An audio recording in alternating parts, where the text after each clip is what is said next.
Welcome to Mommy Shey's Kitchen!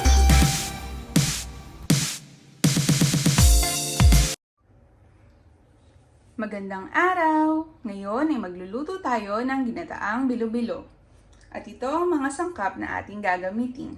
Meron tayong coconut milk, meron tayong langka, saging, kamote, sago. Itong sago, nilagyan ko lang siya ng food color na purple habang pinapakuluan ko siya.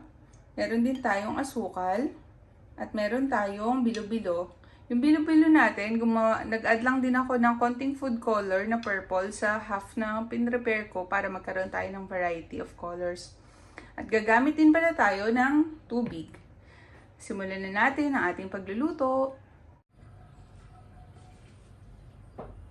Ayan guys, simulan na natin ang ating pagluluto. Sa isang kawali, bali dito nilagay ko na yung 1 can of milk, of coconut milk. Tapos nag-add ako ng 2 cans ng water. Tapos ngayon, halo-haloin lang natin. Tapos pwede na nating isama ang ating asukal.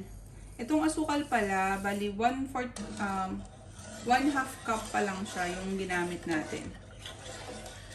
So, pwede naman tayo mamayang mag-adjust ng tamis kung medyo nakulangan pa tayo. Mas madali kasing magdagdag kaysa magbawas ng tamis. So, ayan, halo-haloin lang natin. At aantayin lang natin siyang kumulo.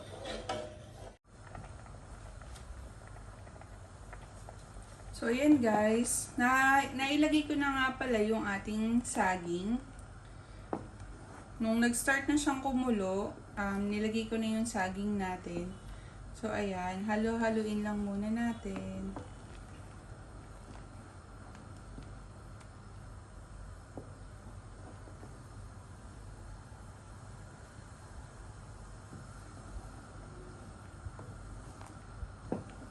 So, ayan. Pwede na din natin isama yung ating kamote para magsabay silang maluto.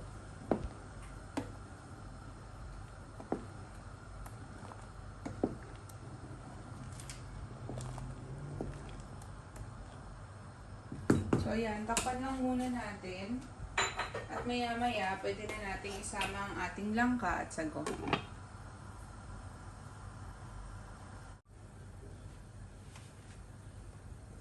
So, ayan guys, mga 3 minutes na din na kumukuluto itong ating saging at kamote. So, ngayon, i-add ko na yung ating langka. Yan, medyo madami yung langka natin kasi yan yung isa sa mga favorite kong sahog ng ating ginataang bilo-bilo.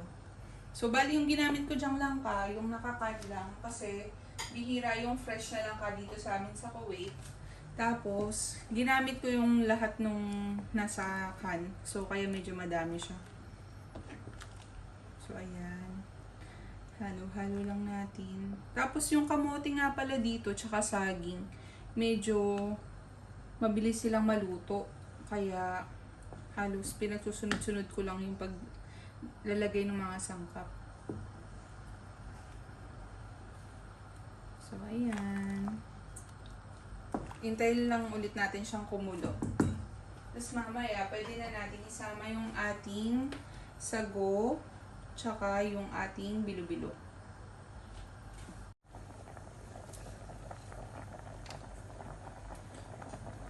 So, ayan guys. Ngayon, pwede na natin isama ang ating mga bilo-bilo. So, bali, dapat yung paglalagay isa-isa. Pero, ingat kayo. Kasi, medyo, mainit na masyado yung ating bilo-bilo.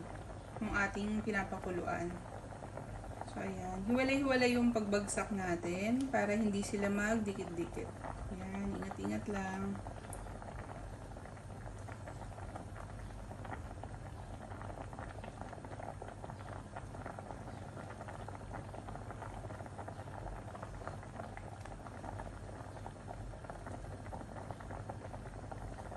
Bali, yung bilo-bilo pala na nilalagay ko, medyo konti lang siya. Kasi, Hindi naman namin ito masyadong gusto ng asawa ko. So mostly yung gusto namin yung mga prutas lang.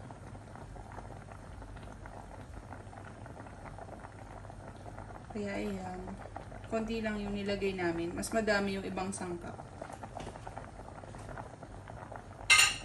Tapos ngayon, haluin lang natin siya.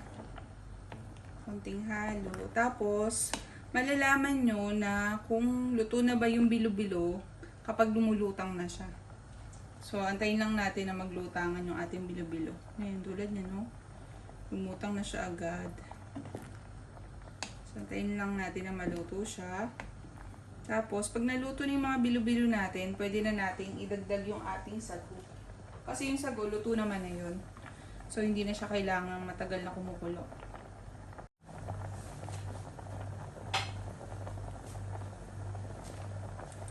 So, ayan guys.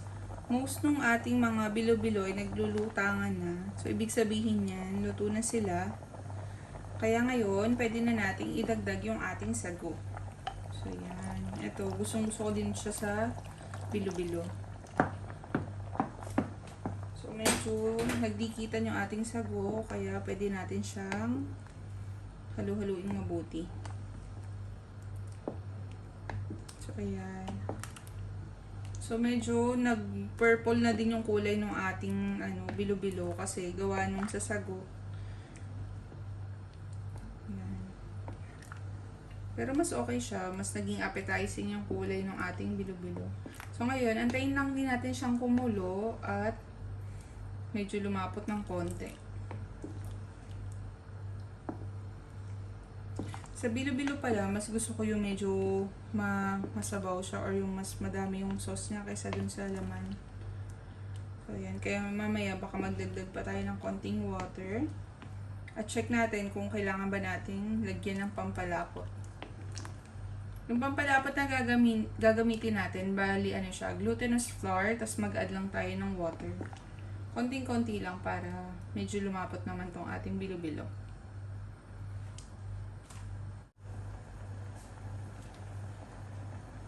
Ngayon, pwede na din nating tikman yung ating bilo-bilo kung tama na ba yung tamis para sa atin.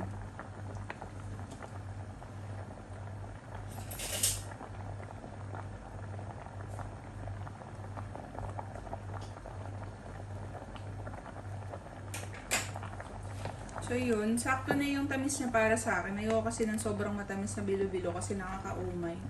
So, bali yung ginamit lang natin ditong sugar. Half cup lang siya ng sugar. Tapos, yung langka kasi medyo matamis din siya, tsaka saging. So, sakto na yun. So, bali yung water pala na nagamit natin dito, bali 3 cans ng water. Yung can na ginamit ko, same can nung pinaglagyan ng ating coconut milk. So, bali 1 can ng coconut milk and then 3 cans of water.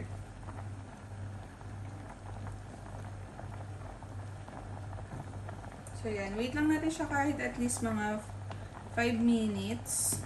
5 minutes pa na kumukulo para lutong-luto yung ating bilo-bilo, yung gata, at yung iba pang mga sangkap.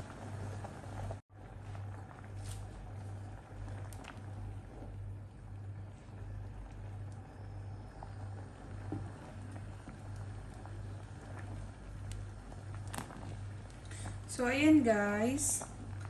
Sakto na yung kulo ng ating bilo-bilo. Pero, medyo malabnaw pa siya para sa akin. So, magdagdag tayo ng konting slurry. Bali, ito, yung slurry na ginamit ko, glutinous flour din siya. Tapos, nag-add lang ako ng konting water. So, mag-add muna tayo ng 2 tablespoon muna. Kasi baka sumobra naman yung lapot. Ayaw naman natin na sobrang lapot na siya dito. Kasi pagka lumamig yan, mas lalapot pa siya. So, saktong lapot lang yung hinahanap natin.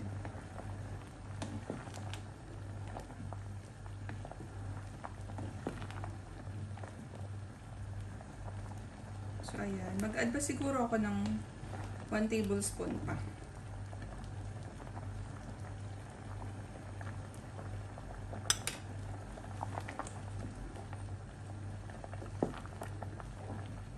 So, itong bilo-bilo, madali lang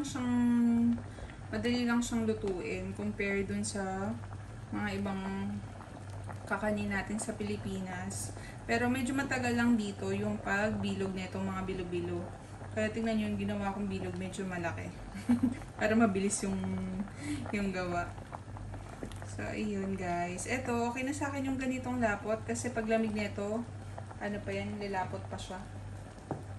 So, pwede na nating pakuluan ng mga at least 2 minutes lang para lutong-luto yung slurry na nilagay natin. Tapos, pwede na natin siyang palamigin ng konti at simulan ng kainin. So, yun guys.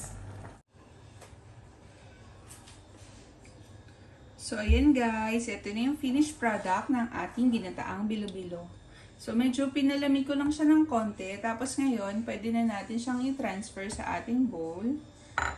At pwede na tayong magsimulang kumain. Pwede nga pala itong i-serve ng mainit o kaya naman yung iba gusto nila na pinapalamig muna siya tapos nilalagay sa ref tsaka nila kakainin.